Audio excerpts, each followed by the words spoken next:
Welcome into Mock Trial Masterclass, your guide to controlling the courtroom. I'm Luke and I want you to be a mock trial master. Let's talk about how you can make that happen. So in a recent video, I brought up how at the beginning of this year's high school nationals mock trial problem, it included a warning for teams to avoid using ChatGPT to create their content and talking about how if you do that, it's cheating and there's a potential of you being sanctioned. And that got me thinking, is ChatGPT even capable of producing quality mock trial content, certainly enough to succeed on the national level like that? So in the last video, we took a look at ChatGPT making opening statements, which go watch that if you haven't. It's really funny. Spoiler, ChatGPT didn't do a great job at that. And what we're going to do in this video is see if ChatGPT can do a better job of creating a direct examination. And what we're going to do is we're going to take a look at what ChatGPT creates and critique it as I would, listening to a team give a direct, and that way you can also get some guidance about making your directs a whole lot better than probably what we're about to get here from ChatGPT.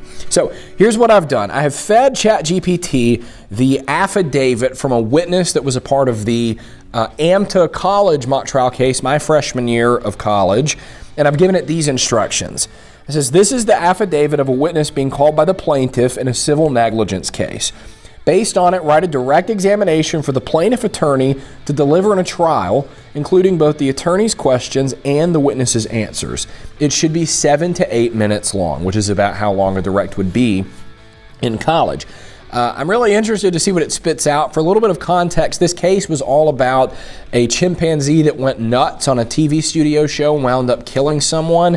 And the question is, was the TV studio or the owner of the chimpanzee at fault? Let's see if this direct examination does a good job of persuading us one way or the other. All right, here we go. Good morning, Mr. Clark. Could you please state your name and address for the record? Okay, well, for starters, I'm going to go ahead and be nitpicky here. My preferred start to every direct examination is, please tell us your name. It's less stiff than please introduce yourself, and it's just more conversational. When you meet someone at a party, do you ask them, please introduce yourself to me? Or do you say, hey man, what's your name? Or hey, what's your name, right? You're going to ask them their name. So just the best way to start your direct, but I'm being a little bit nitpicky. It's nothing too egregious from ChatGPT so far. My name is Jameson Clark, but you can call me Jamie. I reside at 2201 Rose Boulevard here in Midlands. Thank you, Mr. Clark. Could you briefly describe your professional background? Certainly. I graduated with a degree in communications and theater. I then worked in Hollywood before moving to Midlands, where I worked as a talent booker for Midlands After Dark and assisted with other shows at Midlands Television Studios. That's the studio where this event with the chimpanzee going nuts took place. Can you tell us about your interactions with the defendant, Alex Grace?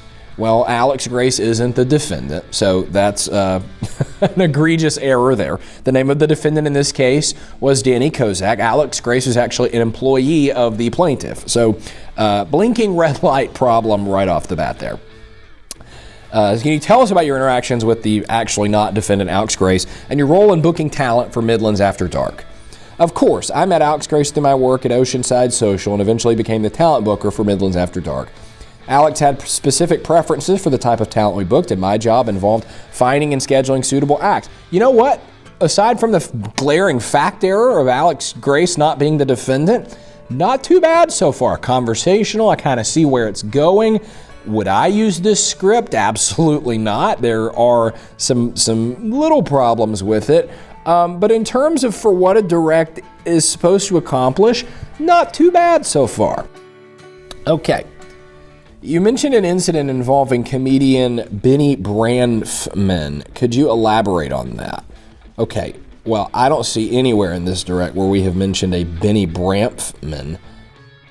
And I don't even know, thinking back to that case, I don't know who Benny Branfman is. And the answer to that question here, yes, certainly, I booked Benny Branfman for the show, but his performance deviated from what was agreed upon. And then there looks like they're going into how after that happened, Alex Grace, the showrunner, his or her relationship with booking the show changed. Okay, I'm immediately confused here, which brings up an important point about direct examination, which is you got to use signposts. If you don't know what a signpost is, well, you know what a signpost is in real life, right? It's a sign. It says, hey, here's where you are, here's where you're going, right? That's exactly what a signpost is during a good direct examination or cross-examination too. It's when you tell the jury where you're going. So for example, you ask a few questions to start off about the witness's background, and then you say, well, now let's talk about fill in the blank, and you introduce your next topic.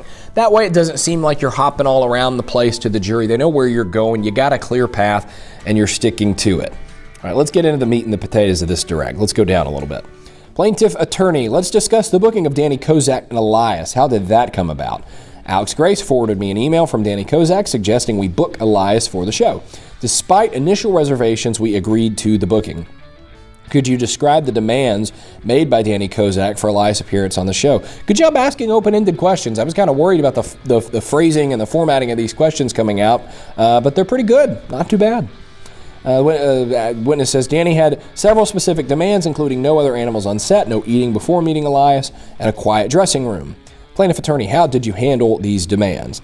I worked to fulfill Danny's demands to ensure a smooth appearance for Elias on the show. Did you take any precautions? Yes, we followed industry standards for handling live animals, and I suggested precautions such as skipping live audience for the rehearsal. Thank you, Mr. Clark. No further questions. Probably would have liked a little bit more there. It felt like it just sort of abruptly ended. Okay, so the opening statements that we saw in the last episode, really, really bad. Horrible. Would never use them. This direct examination, not awful. Again, there's some problems with it. I don't know that it really does a great job of telling the story of this case. But in terms of what a direct examination sounds like the pacing and the speech patterns, this really isn't that far off. I think impressed might be a bit of a stretch, but I'm not disappointed like I was with the opening statement. So if I were to rate the opening statement from the last episode, 3 or 4 out of 10. This one I would probably give a 6.5 out of 10. Now, the problem with that is that in mock trial, you're trying to score 10 out of 10 every single time you're up there. So 6.5 isn't going to cut it. So would I use ChatGPT to create your direct examination? Beyond the fact that it's cheating, no, I don't think it's that helpful. I think you're going to do a much better job writing it on your own. If you want a guide to writing great direct examinations, my book, Mock Trial Masterclass, breaks it down. You can buy a copy on Amazon by clicking the link in the description, on YouTube or in the show notes on podcast platforms. There's a whole chapter in here on direct examinations, what attorneys are supposed to do, what witnesses are supposed to do. That's going to put you in a lot better place than anything you find on ChatGPT. If you enjoyed this, if you found this amusing, stay tuned. We've still got closing arguments we're going to take a look at. We're going to look at cross-examinations as well coming out of ChatGPT, and also go check out the opening statement video from earlier. All right, catch you guys later.